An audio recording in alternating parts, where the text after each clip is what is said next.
Hey, what's up, everyone? My name is Sarah LaBree, and this is Travel with Sarah. We're going to be looking at all things travel news today, but if you're new to the channel, I'm going to be focusing on business travel, travel technology, and of course, the latest in travel news. So let's get into what happened this week. It is March 22nd, Saturday, and it's been a doozy. We are going to be starting with the news coming out of London Heathrow. What an absolute nightmare. I can't even imagine the thousands, millions probably of people who have been impacted by Europe's largest hub facing major chaos after a fire, an electrical substation fire caused an outage, forcing temporary closure. The airport, which is a critical connecting hub, was shut down on Friday, leading to the cancellation and diversion of hundreds of flights. It reopened on Friday at midnight, so last night at some point, but the damage was already done. Flight Radar 24 reported that 679 flights were scheduled to land and 678 flights were scheduled to take off from Heathrow on Friday, highlighting just the scale of disruption. What happened to everyone trying to get into London Heathrow? You were either diverted in air if you were impacted on, for example, Thursday before the airport officially shut down. You might have been taken to a different destination, or your flight was canceled before you even had a chance to take off. Thousands and thousands of people who are stuck and in hotels waiting for flights to resume. Flights have been landing in places like Dublin, in Scotland, in Birmingham, at London Gatwick Airport, and of course in places like Paris and Amsterdam. Now, as someone who works in travel, I can only imagine the absolute chaos that this could have caused. However, there is good news. London Heathrow has now reopened. According to a message on their website, the airport stated it would be running a reduced operation, prioritizing repatriation and relocation of aircraft. What that basically means is that all the aircraft that didn't make it home when they were meant to make it home now are in the wrong place. US carriers like American and United are expected to resume near normal operations quite quickly. But of course, huge impact on British Airways has meant that they will take a lot longer to get back on track. British Airways has cautioned that disruptions to flight schedules could continue for several days due to the complexity of rescheduling diverted aircraft and crew. The home carrier is being hit the hardest, with London Heathrow Terminal 5 being the home of British Airways. I can only imagine what the crew, the operations, the ground staff, and everyone who has been disrupted is facing. So if you are one of those people, hopefully you have a safe journey home this weekend and you're able to start work on Monday, or not. This is a great opportunity to call in sick. I mean, what are you going to do, right?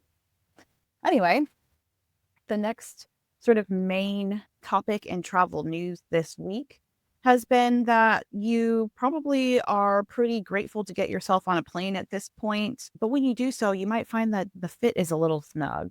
So if you're among those whose flights were able to proceed, you might find that the journey is less comfortable than desired. With seat widths coming down with some major airlines like Air Canada, who's introducing slimline seats. Ooh, that's really body positive, isn't it? So thanks, Air Canada, for your new slimline seats that are only 17 inches wide.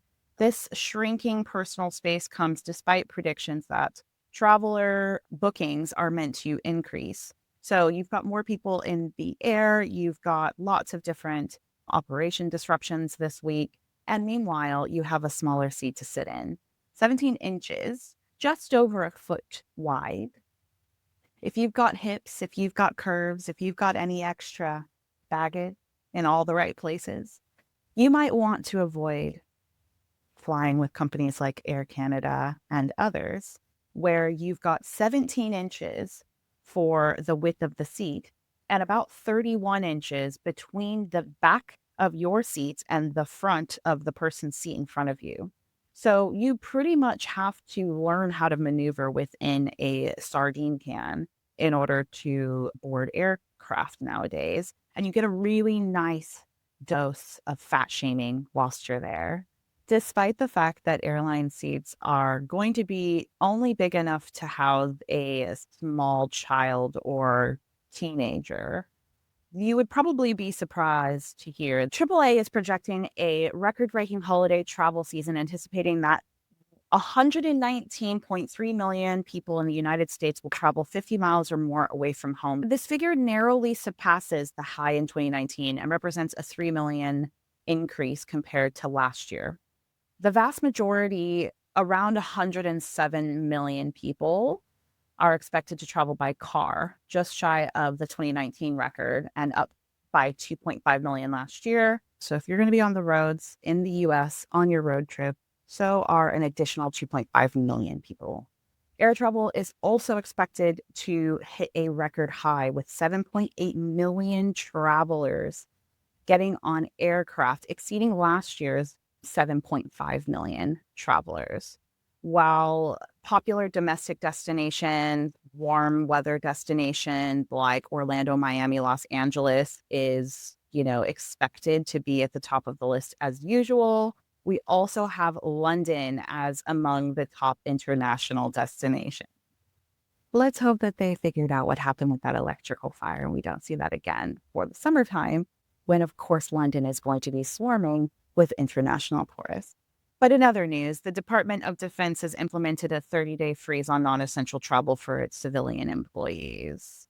So civilian employees, meaning they are not active duty military personnel, effective from the date of February 26th. I wonder who signed that executive order. But the executive order requires the cancellation of any non-essential trips already booked. Non-essential travel is defined as travel not directly supporting military operations, permanent changes of station, or deemed mission critical by a DoD component head. Additionally, civilian employees' use of travel credit cards has been frozen for the same 30-day period. Unless their travel is exempt, the travel ban does not apply to uniformed or service members or contractors. So it's only the people in the background that are helping all of the administration and operation. And this brings us to our next piece of news. Although the DoD isn't traveling themselves, you have to be really careful as an international arriving in the United States at the moment. We have lots of different European tourists being locked up. Honestly, it's getting ridiculous the more and more I read about the stories of the people that have faced these issues. However, since Donald Trump took office, there have been incidents of tourists stopped at the U.S. border crossing and held for weeks at U.S. immigration detention facilities before being allowed to fly home, unaware of what's happened and why. There's been an example here of a German tourist who was stopped at the Tijuana crossing on the 25th of January with his fiancée, Jessica, spending a week in solitary confinement. On the Canadian border, a backpacker from Wales nearly spent 3 weeks at a detention center before flying home this week.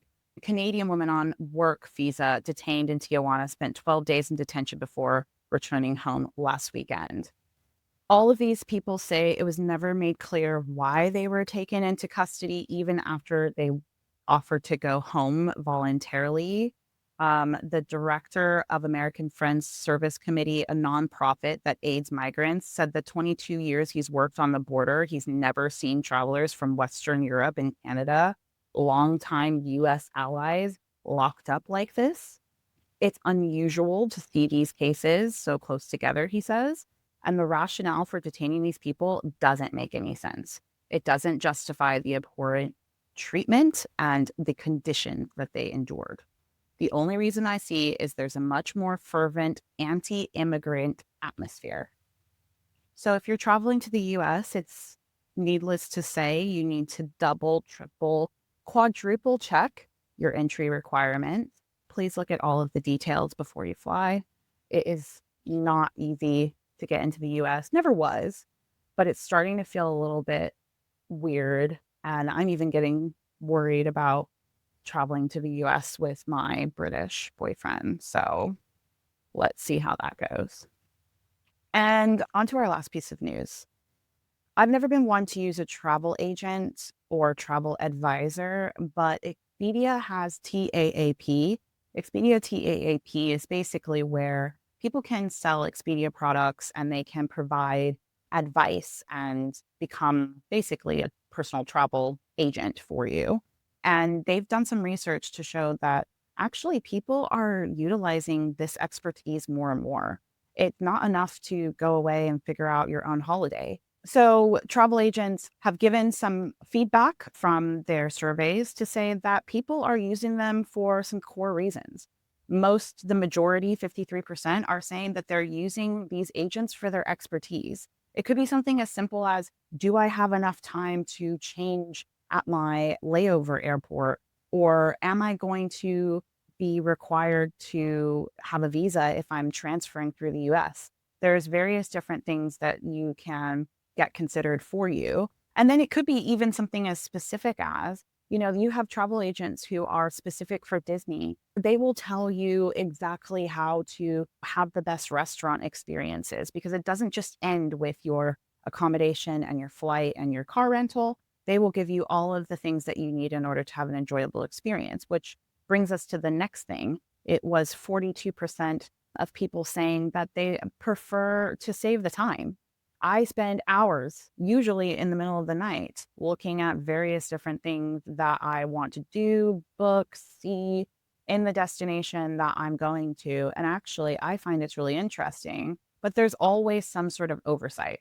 So I remember booking to go to Turkey, and as the sort of entitled and potentially slightly airheaded American that I am, I didn't realize I needed a visa to go to Turkey. And I hadn't even considered the fact that I needed a visa until the person I was traveling with told me about it. So anyway, these are things that the Expedia research has shown and reasons that you should also consider using a travel agent or a travel advisor. The personalization of your trip is the third reason most surveyed people are increasingly using these travel advisors. Because, for example, you might want something that is off the beaten track. You want it to be all inclusive, but it needs to be adult only, but not too far from the airport. These people are specialized in saving you time, saving you money, getting you exactly what you're looking for. And there's so many things that you can learn from travel agents.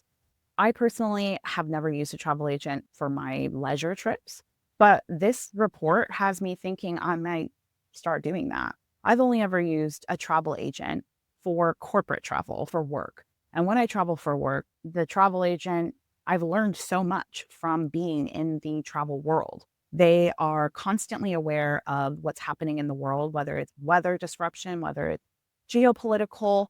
And I've learned a lot about how businesses use corporate travel agents to get all of their people around the world in an efficient way and making sure that they're safe, taking all of their needs into consideration. And so if you are interested in the world of corporate travel, how you can potentially use some of the secrets of those who travel the most, business travelers or the people that are road warriors, then I'm going to be in this channel talking about corporate travel. You will not hear destination recommendations from me.